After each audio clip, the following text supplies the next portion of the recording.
zijja kwegamba ne zirinya wano bwezi ne zitandika okuba endabirwamu zino. Bw'otuuka ku byalo okuli Kigobe ne Mukwanya ebisangibwa mu munisipaali y'Enjeru mu disitulikiti y'e Buyikwe, buli w'okuba eriiso olikuba ku nkima eziri buli wamu. Otatanka ziyingira.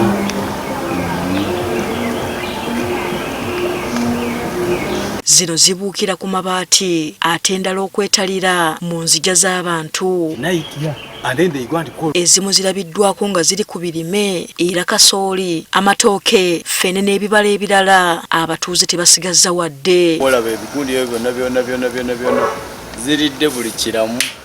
Emiyembe zirya bwe zisuula, buli gwe zirya zinogako zirya ne zisuula. Whatever we planted, the yields is not what we expected because we put in money. We put in money for fertilizers, even some people actually hired gardens, but at the end of the day what you get is not what you expect. Abatuuze baafuna n'amagezi ne basiba obukookolo okuzitangira okulya emmere yaabwe. Tuzitangira nti zirabe nti muntu naye engeri kati tezitya n'abantu. Ogenda okukisanga nga ziri kukikwata zikinyenya n'okukinyenya bwe ziti. Kakati byonna bitulemeredde. Samuel Seguyo omutuuze w'e Mukwanya agamba kati omwezi mulamba ng'enkima zibasumbuwa wabula kati zituuse n'okuyingira mu nnyumba zaabwe. Ogenda okubeerawo nga ejja egulawo eddinisa zikuba enzigi zikola ki. We are failed to control them much as we are adults and they do fear. You cannot sit outside the whole day trying to keep your crops from the garden. Seguyo agamba buli lukya enkima zino zeeyongera nga zajjanga ezisaaga. Luli ogenda okulaba oba ekiro zitambula ne zigenda ne zino nayo zinazo tetutamanyi naye kakati wetwogerera enkima ze tulina katikati zisuuka ne mu 15.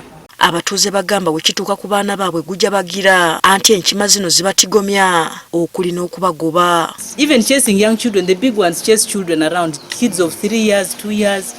You find when a kid picks a stick like to chase it away, they just stand and follow the child very fast, so you see kids are scattering. At least with the adults, they do fear us somehow. Nga ojjeko okubafuukira ekizibu kati batya n'okubaleetera endwadde. Ate nga twawulirako omukulembeze w'eggwanga ng'agamba bulungi nti mwekuume nnyo obulwadde bwe bayita monkeypox kubanga bwakanyamberega ennyo kaakati enkima zino zitutiisizza mu ngeri esingira ddala. Batubuulidde nga bwe bagezaako n'okwekubira enduulu naye tebayambiddwa. Ne tugenda environment owa ku municipality yakitegeera ne tutuuka n'okuba essimu Entebbe ku wildlife ne batusuubiza nti bagenda kuweerezwa bana ba wildlife ab'ejjinja naye kaakati enaku tumaze nga 42 tetulabako kigenda mu maaso. Bwe tufunye John Busiku atwala eby'environment ku munisipaali y'Enjeru agamba tebalina kumanyisibwa kwonna kwe baali bafunye n'asaba abatuuze okubatuukirira basalira enkima zino amagezi.